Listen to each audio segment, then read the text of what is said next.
Welcome everybody back to the channel. So in today's video we hop inside game and we do a little strategy to help us get a ton of XP in about 20 to 25 minutes. Drop a like, subscribe to the channel, and enjoy the video. Alright, so we are loading up Liberty Falls. To be fair, one of the best ways to level up inside of Black Ops 6 is camping. Camping in the spawn inside of Liberty Falls. Yes, the little platform you spawn on can allow you to prestige so fast, it's absolutely insane. Now starting off my game, I turned on the Rampage Inducer just now. I'm also going to be camo grinding this to get Afterlife as we're doing this. I only need 3 more of 20 kills consecutively without taking damage. So we should be good. Also, I do have a wall power gobblegum I kind of want to get because we are going to be getting the GS45 off the wall. Now you can spawn with it, by all means go for it, but I shall say it's probably a little bit better to just buy it off the wall, considering you can get uncommon rarity right at the beginning. You don't have to waste your salvage on it. So I definitely do recommend you guys kind of do that in your strategy. But yeah, that's gonna be it. We're probably gonna stay in spawn till about round 6 or 7. It kind of matters just how much essence we get, how much stuff we have going on, whether we get this camo done. It does play a big factor in it, but for the most part we will be here till about round 7. Maybe even 8. Sometimes going to 8 is a lot better because you get a lot more essence, which in turn you can get more perks. You can kind of get prepped a little bit more. But that should be the game plan. Once again, we're going to try and get this Afterlife, which we can go ahead and do real quick. We already got 1, so we only need 2 more now. We have 25 kills without taking damage.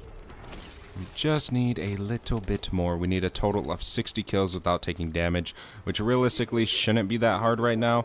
Usually spawn is super easy to get these kills right at the beginning, whether you have the Rampage Inducer on or not. But sometimes it can still be challenging just like that to not take damage. But it is okay. We can go ahead and gun all these guys down. This is going to give us a little bit of extra XP as well, considering each time you get Afterlife, you get 7,500 XP, which is just going to make your rank so much easier. Like, I really want you guys to be camo grinding, especially if you're going to want to be prestiging extremely quickly. Opal gives you 5k, Gold gives you 2,500, Afterlife gives you 7,500, and I'm almost positive if it follows the same track, each Nebula gives you 10,000. Then obviously with double XP, you guys can kind of do the math, etc., etc. But yeah, I definitely do recommend it 100%. We can grab that double points real quick. I need to be hitting this gobblegum machine just so we can try and get wall power, to say the least. So we can do this with ease. That is not what we wanted. That is a blue gum, not an orange one. I've actually been getting a ton of wall powers in my game. I guess this is almost like a gobblegum run as well. What run isn't a gobblegum run, am I right? I have a ton of Perkaholics already, which I'm saving all those for DLC 1, which is so cool. Oh my gosh, I keep taking damage because I'm not paying attention. It's okay. Let's hit this again. What is it gonna be? There we go. Give me that. Alright, yeah, I actually just prestige right now. I'm prestige 8 level 20. So the strategy definitely does work. 100%. This is kind of what I've been doing a lot to basically prestige extremely quickly. Now, given no matter what strategy you do, you're going to have to grind. You're going to have to play, and you're going to have to play for a while. You know, there's not anything in the game where you can basically sit there and prestige in 20 minutes. Not if you just prestiged or you're a low level. Obviously, if you're level 54, then it would be a little bit different. But not if you're an extremely low level. There we go, we just got Afterlife, nice. And we just ended round 7. Alright, we're going to push through Bowling Alley instead of going to the right side, just so we can buy PhD pretty quickly. That is kind of very important if you're using the GS45s. You definitely do not want to be stranded without it. I do recommend it be your first perk, so if you do go down, you don't lose that one. Because using the GS45s, one shot to the floor under your feet without PhD and a zombie hitting you is all you need to be back in the main lobby. So it's definitely recommended that it is your first perk, which it's pretty easy to buy. I mean, it's 2 doors and you can purchase it, and if you stay in spawn till round 8, you are going to be perfectly able to buy it. Now, obviously, if you don't have these packed right away, then you don't have to buy it first, obviously, because you don't need it.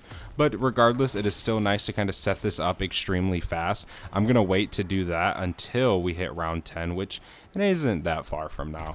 Definitely is pretty easy. Currently, I think I've already stated it, but I did just hit level 21 Prestige 8. And I am like 25 out of 33 on Afterlife.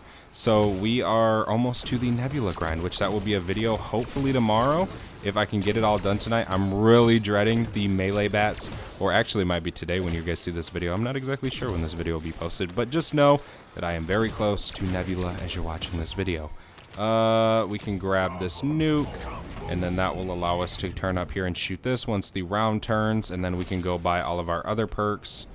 So let's get that round, boom, and then we can wait for that to kind of drop. What I can do real quick is I can go buy Speed Cola, and I can go buy Jug. It's really kind of all we need right now for this strategy. So we can go ahead and open up this, melee that, and then we can just head back up there, try and get through these rounds extremely quickly.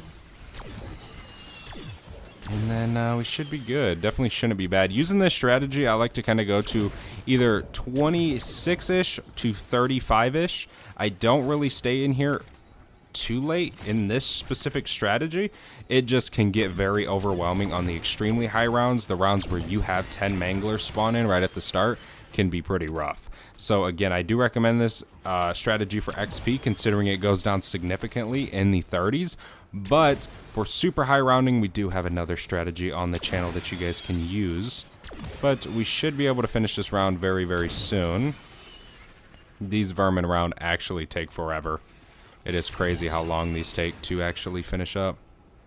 There's that big guy up there. We don't need to shoot him. We'll let him live a happy life of being a zombie carrying a key. There we go. Alright, now what we can do is we can head back to spawn. We don't need to be here, so let's just go ahead and go through this zip. And then we can take the other one off our rooftop, which we need to open up anyways, because then we can come back over here and buy perks, upgrade our rarity, etc, etc. So there we go, and then let's go up here. So doing the spawn strategy, you can either train in this little platform, or you can just sit in the corner. All zombies are going to have a jumping, basically, motion, and they're all going to jump up here and then land, which then you can shoot them. Most of the time, all manglers are going to spawn on this rooftop up here. Sometimes they'll periodically spawn under the garage station, but that is, that's not bad. That's not bad at all. Especially when there's only like one that spawns down there. Plus, like, they take a little bit to get up here, so you can kind of prep yourself for them. But this is pretty much the strategy. You sit here and you spam the hell out of your GS45s until you can't spam them no more. Just make sure you're buying your perks, make sure you're upgrading your rarity, and that is pretty much it. So we're going to take this strategy and we're going to go to a decentable round to where I feel like we got enough XP, and I'll see you guys then. We are currently on round 30. This definitely should be pretty easy to get through these rounds. I had to hop down and buy some ammo real quick, but there is an abomination from last round, so that's a little bit scary, but he's almost dead right here, of course. So with this strategy, if you use the GS45 suppressed, you're going to get extra salvage. I had this legendary and triple packed by 23, which is an insane thing, okay? It is so OP whenever you can get it that early, legendary and triple packed. It makes it just so much easier if you basically not use your salvage for anything but this, which is ideally what you kind of want to do, of course. But as you guys can see, this definitely can be pretty easy to do. Now, sometimes I'll kind of spam one at a time and then just wait to use the other one while I'm reloading, or you can basically double spam. It really doesn't matter. The reason I run Ether Shroud as well is, say I'm in trouble, I can just pop this and we are chilling for a little bit. It does not play a big role, but it surely can save your life at the end of it. And then if you ever need ammo, obviously manglers drop ammo, and there's an ammo refill right over there by that burning truck right down there, as you guys can see it right there. But it is such an easy strategy. But round 31 as well is an Exfil round, which I think we're just going to take to get out of here. But we can go grab some ammo real quick down below. Yeah, you can either sit up there and train, you can train down here. It's just an awesome area to be, because like, say you get it gets too chaotic up there, you just hop down here and it's spawn room 101. It's super easy to train down here, and it's super easy to stay alive down here, and just straight up buy ammo. Guess what? The Exfil also is right here. So whenever you want to Exfil, you just drop down and call this bad boy in. We got to take that zombie down. There we go. And that should be the end of that round. Let's go ahead and pop this. And there we go, and then we can make our way to an Exfil. It is such an easy strategy to do, truthfully. I forget what level we started this game at, but we will see at the end kind of what rank we ended up being. We do have 50k in essence right now as well, which would be enough to triple pack a gun. But make sure you guys use this strategy, man. And if you can do camo grinding as well on top of it, you're just going to be leveling up so much easier. It's actually kind of crazy with how fast you can level up using this strategy. It's kind of partly of why I am so high right now on ranks, just from doing this strategy and a few other ones, but this one is definitely the top tier 1, or the top 3 at least. There's the Wonder Fizz. We didn't even need to hit it. I'm going to use this a little bit. You get a little bit more XP, I believe, for using guns, actually, than streaks.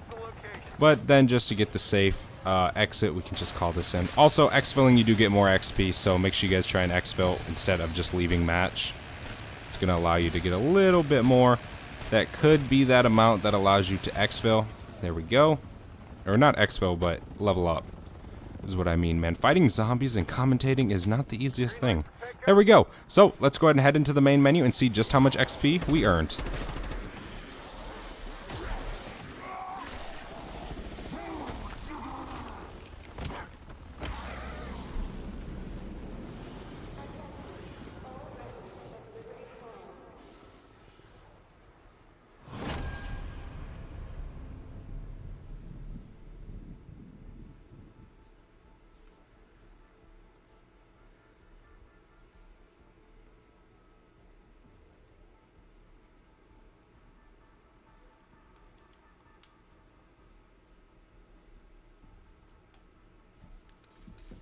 Alright, connecting to online services. So there we go, we finished up 20. Then obviously we hit 22. And this was all in a matter of about 25 minutes. It definitely did not take us long at all to get the XP we needed. So we almost got 50k in 20 minutes, which is extremely quick when it comes to getting XP. Thank you guys so much for watching. Hopefully you guys enjoyed. If you did, do not forget to leave a like and subscribe down below. And I'll see you guys in the next one. I am out. Have a good one. Peace.